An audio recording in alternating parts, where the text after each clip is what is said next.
Can San Diego be that team that knocks off that top competitor? It's derby time, ladies and gentlemen. San Diego FC's got to travel to BMO Stadium to take on LAFC. The last time we met them was at home in the Snap, and they stole 3 points from us. So I feel it's time to get a bit of revenge, and let's add to their losses since they're now officially out of Leagues Cup.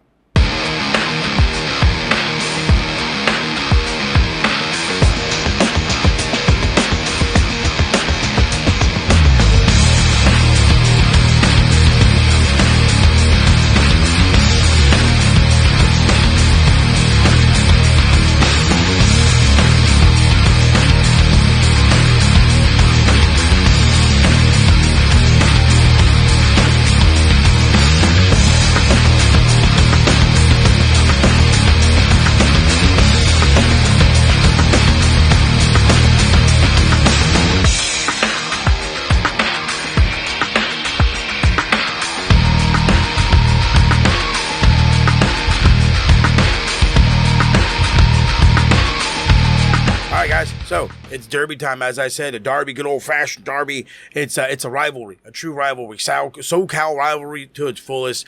The former Chivas USA, now LAFC, against San Diego FC. Like I said, the meetings have been split. It's been one. The last time, like I said, the last time we saw them back in May, they stole 3 points from us. But I do remember the last time we were at BMO Stadium in last August, we wrecked the debut of one young Min Sun with an Andres Dreyer last-minute goal, winning 2-1. So, again, we're into this one. This is going to be one that's going to be a bit intense. It's going to be a bit extra. And you want to know the best part about it? Outside of all that, we finally are going to see that third DP we've been begging for. Mikey Varas has confirmed during press conferences earlier today, or I should say earlier Friday, that Elias Achouri has been training with the team for the last couple of weeks, and he is available for selection this Saturday, or I should say today, against LAFC. Now, the rumors are all going around. How ready to go is this guy? Let's talk about him really quickly if you don't already know about him. The Tunisian winger had 3 World Cup appearances this past summer, but the biggest attraction that came from them was his time spent at FC Copenhagen when he played in a big league and also got some time in the Champions League. Over his 3 seasons at Copenhagen, 12 goals, 26 assists. He is crazy creative, loves to have the ball at his feet, loves to get his teammates involved, and is absolutely hungry to make an impact. Again, he's still working with the team. He's still kind of getting his way up to match fitness, especially out here in San Diego. The weather can get to people. And then at the same time, working with the chemistry, working with the team. How can they all gel together? It's a clear sign that the newest DP is here to make an impact. He's going to be a factor in the lineup. Hopefully, it's that key factor that the fans have been begging for. So again, Mikey also said that he don't expect him to play 90 minutes, but at the same time, what makes us think that he shouldn't at least start? We know the impact he can make. So hey, why not? Now, if we go back around the table and we look at injuries, San Diego FC has but one player injured, and it's Marcus Allstar, which is the third goalkeeper. And it's great news, meaning that the backup goalkeeper, or I should say the fourth goalkeeper at Allstrop. Now, the third goalkeeper is free if you really want to get crazy, probably Siskiniega, but Siskiniega is back. Also, another guy back, finally, after getting some cleanup surgery on his Achilles. Amal Pellegrino. I could totally see Amal Pellegrino getting the start, and then Achouri kind of plays the backup, or vice versa. But it looks like the guys that we have on the wings are ready to go. As far as LAFC, they're going to be missing a big player for them, their right winger, David Martinez, who was actually kind of, I don't want to say took himself up, but got hurt in his last Leagues Cup game. And he honestly stayed on the pitch longer than he should, but it was in the last minutes. They ended up going to pens. He had to play it out. He will be missed in this one. So will Igor Jesus, which is going to be massive for us and their defense, or I should say LA's defense, which is going to be good. But again, the big thing to worry about with LAFC not is as much as their defense is stout, as much as their defense can cover their own tracks and make turnovers. They can play really well in transition and actually dominate in possession when they feel like it. They look a proper side. Every time I've seen LAFC highlights, I feel like I'm watching a team overseas. They're just that fluid, but they also make the same mistakes many MLS clubs do. So, and we've taken advantage of those mistakes before. And I totally think San Diego FC can do it again, especially since we've kind of fixed our fullback situation. Bombino looks healthy. Thorhausen looks awesome. You know, Ian Murphy looked really stout during Leagues Cup play. Maybe he's going to get a start along Manu Dua. That game that they had against Club Tijuana, those guys looked outstanding. And I speak of Ian Murphy, and Ian Murphy actually ended up going down actually in the game against Puebla, which was the one that had just passed this weekend. And he's not on the list, so he looks fit and available to go. I don't know if he's starting. Don't know if we're going to change up the back line the way I would like to try to do. But we will see how that whole thing goes. So, with that being said, we're primed, we're ready. We have our third DP playing. The boys are back. We're not missing too many people. We're going to be pretty much a full roster for the first time all season. And that is awesome. You have guys like Alejandro Alvarado, who's coming off of just massive games. Sky's the limit. So for those LAFC fans out there that are feeling a little extra confident, so are the boys. Hope you're ready for them. Let's get in to some keys to victory.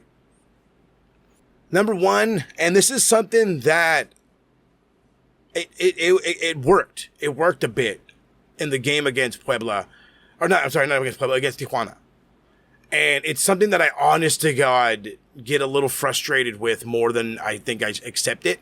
But I think this is going to be one that this is going to be necessary. Anders Dreyer needs to be the outlet and not the whole plan. What I mean by he needs to at least be the outlet is he's a consistent player. And as of right now, his distribution, his creativity, his assists have been the biggest game changer for him. And that's the thing that has made him that X factor. He can score. He can pressure the heck out of you. He can play tough. He's a great dribbler, all the above. The problem is he's had that issue in the final third, just like Invarkson's had issues in the final third. But I think if we rely on him being more of that creative role, that creator, whether he continues to drop down in the 10 and you have one of the midfielders kind of play up, or Thorhausen plays up as a fullback and you have a midfielder drop back into the center back or the fullback spot, however you want to finagle it, however the right to dream system wants to work, Dreyer needs to be the outlet. So have him be the creator, and if not the creator, have him be the finisher. If not the finisher, have him be a distraction. Outlet, not everything. Number two, and I'm as gung-ho as you guys are for this one, but I have to say it. Ease Achouri in without disrupting the shape. Okay? So if our plan is to kind of go with this idea of dropping Dreyer into the 10, and we're going to kind of play with like two forwards and all this and that, and maybe one of our center mids gets a bit more attacking to kind of put three up top. And so we're kind of doing this bit of a rotation. If that's what we're going to do, Pellegrino should start.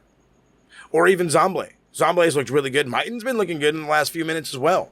I don't know if I want to trust him against LAFC. I might want to go, again, Zamble looks a better threat. Looks a threat at finishing as well. But if we're going to use, unless you feel like he's a finisher, Achouri, then that's the idea to go with. But I would prefer that you use him as a traditional winger. So again, if the game plan is to feed Dreyer and have him go bananas, leave Achouri on the bench. If the idea is to use the wingers, plural, to have them be the outlets, the two of them work together. Once we're on the left, then we're on the right, then we're working crosses, then they're forcing inside, then they're passing the ball through the middle, all these things. If that's the game plan, start him. But ease him into it. No more than 65 minutes. If that's not the game plan, bring him in. Give him no less than 30 minutes. Number three, and this is something that San Diego FC did against Puebla and for the most part did against Club Tijuana, and that is win the individual battles out wide. Okay? LAFC ranks in the top 3 in MLS in goals conceded and second in clearances. David Martinez, out. Fullbacks, are going to be tested. San Diego FC's fullbacks, sorry, not San Diego FC, LAFC's fullbacks are going to be tested. And so will San Diego FC's fullbacks, because as much as they don't have David Martinez, they still have attacking numbers in the front. They still have numbers that are going to make you quiver in a bit. But the beautiful thing is Bombino is going to be looking out there, probably covering the opposite side of Buwaga, and then Buwaga is going to get covered by Thorhausen. And it's going to be one of these things where they're going to need help from the center backs. They're going to need help from a Jeppe Tverskov. But I feel like if we can control the wings, not the middle of the pitch, not the low block, we can control the wings, we can have that much more creativity, that much more effectiveness, and maybe that much more of an impact, thus taking us forward to a possible W. Number 4, and I'm going to say this super nicely because they are absolutely dangerous from these. Do not gift anything to LAFC. Do not give set pieces. Do not give transitional moments. Do not give them anything. Okay? Don't do it. This is a team that will do everything in their power to win on a counter. Heung-min Son has been playing the counter the last 5 years he was at Spurs, and now the last year and a half he's been at LAFC. He's a guy who loves to play on the counter. For someone his age, he still has pace and dribbling ability. Buwaga has pace. This is a dangerous team up front. We cannot give them that. And then they're very good in set pieces. They are very good in set pieces. So maybe that's where hopefully CJ can step his game up, which has been on top. It's been top-notch game. Just something to be afraid of. And then number 5 is going to be the hardest one to do. But it's something that we need to work on. We have not been a good team away from home. So number 5, block out the noise. San Diego FC has been abysmal on the road this season. I want to say they've gotten 1 win all season long on the road. And it's time to make that change. The last time we were in BMO Stadium was a W. I'd like to see if we can't get another W. Whether it's off the back of Achouri or back of the dryer, Ingvarsson goes nuts, the defense is stout, whatever the reason may be, if we can have a good momentum-changing game here, it will do just that. It will change the momentum. It'll change the mentality. It'll change the drive of this team, pushing them forward. And considering the fact that we're going to be playing games every 3 days, they're going to need the momentum. They're going to need the confidence boost. So block out the noise here, play your game, and we can walk away with 3 points. Let's get into my final prediction. And I've been stooling over this final prediction for a bit, because the reality is LAFC is a well-garnered favorite. They are favorites for a reason. You have Buwaga chasing scoring records. Seung-Hoon Min, who is I want to say he's the assist leader right now. Absolutely outstanding. And they have him playing in a different role outside of striker, but he's still going through the middle, looking dangerous through the middle. And San Diego FC has just been there. But I'm hoping with the good play of the last 2 games of League Cup, with the good outing from the B squad, with the arrival of Elias Achouri, and with the idea that the season starts now, I hope San Diego FC can pull an upset. Is it going to be a close one? You bet your bottom dollar it is. But I think San Diego can do it. I think the Frontera can be loud enough to actually be heard in BMO Stadium. I can't wait for it. I'm not a betting man, and thank God I'm not, because I'd probably lose my house on this one, but I'm taking the boys. San Diego FC 3, LAFC 2. We sneak a last one, whether it's from Achouri, Dryer, or the kid himself, the former LAFC player, Luca Bombino. That's my match preview, guys. It's going to be an uphill battle. You know it, I know it, but at the same time, so is going to be the rest of the season. 3 days apiece, and we're going to get games. The next one we got comes Wednesday against Portland, at Portland. Then we got another one at home at the Snap against Colorado. Coming quick, fast, in a hurry. I want to say I forget the next Wednesday one after that, and then the Galaxy come in that following weekend. It's about to pick up fast. Thank God Achouri is here. Maybe we need one more. We still need a striker, and the window isn't closed. You know what? I think it's about time I dropped this idea of signing a striker from the USL Championship. Before the Galaxy come to town, I am going to list 5 USL Championship strikers at San Diego FC should sign, and I think it'd work out perfect for the boys in the Chrome and Azul. So, I'm going to leave y'all with that. Thank you for hanging out for this match preview. Appreciate you. If you guys like this content, please like and subscribe. Go ahead and send it to your friends. Follow me on Max Football Podcast on Instagram and hostmo_MFP on the TikTok. And, of course, right here, Max Football Podcast on the YouTube. So, we'll catch you guys after the game. Maybe I'll be able to drop a post-game review. And if not, don't trip, Tater Chip, a preview towards Portland will be on your way. So until then, we'll catch you on the next one. Let's go get that 3 in LA and send them back to their houses mad as we enjoy the road trip home with big old smiles. Vamos, San Diego.